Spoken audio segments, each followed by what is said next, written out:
Hello and welcome. Today we are checking out a proper sports car. And no, I'm not talking about a Ferrari or a Porsche or even a BMW M Series. No, we are looking at a Mustang. Not a Shelby, not a Boss, not even a GT. This is a Mustang V6. And before you berate me, let me explain why.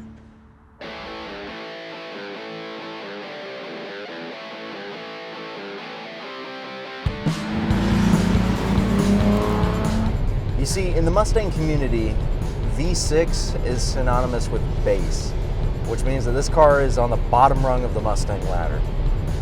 But from where I'm sitting, I honestly cannot work out why. I've had one of these cars for 6 years now. I've driven GTs, I've driven Shelbys, and for the price, I have absolutely no desire to upgrade. The amount of car that you get for your money when you buy a V6 is just phenomenal.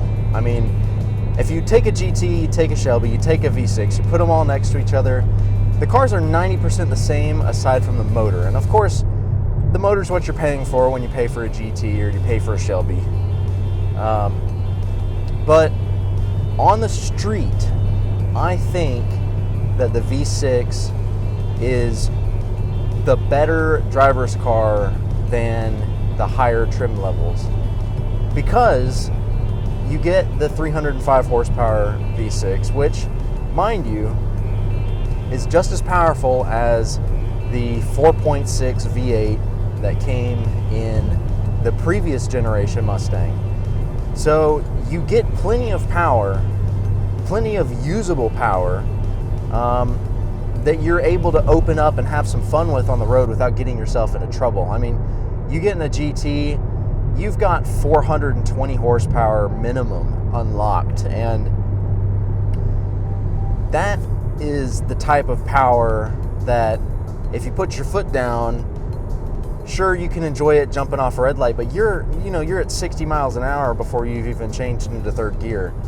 And in my opinion, I think that the V6 really is the better motor for daily driving, and honestly a better car for the enthusiast.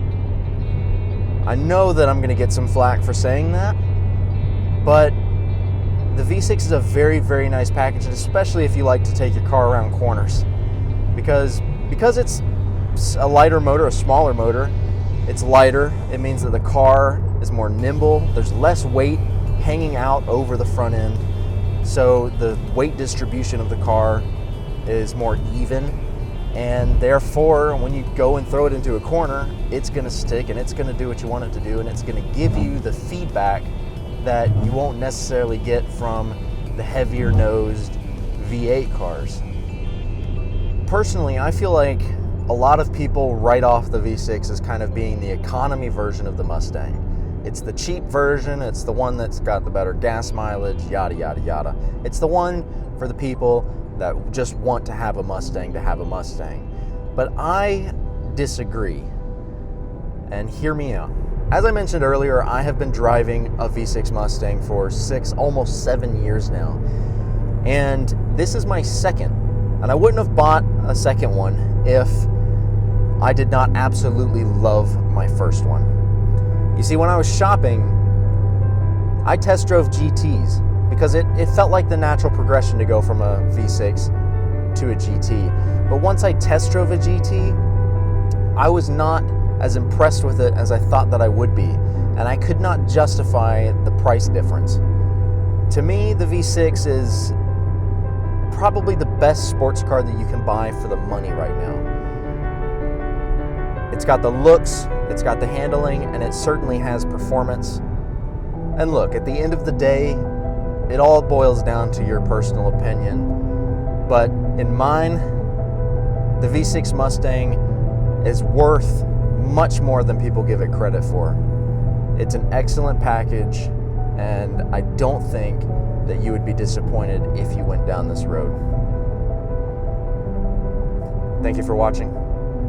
Take it easy.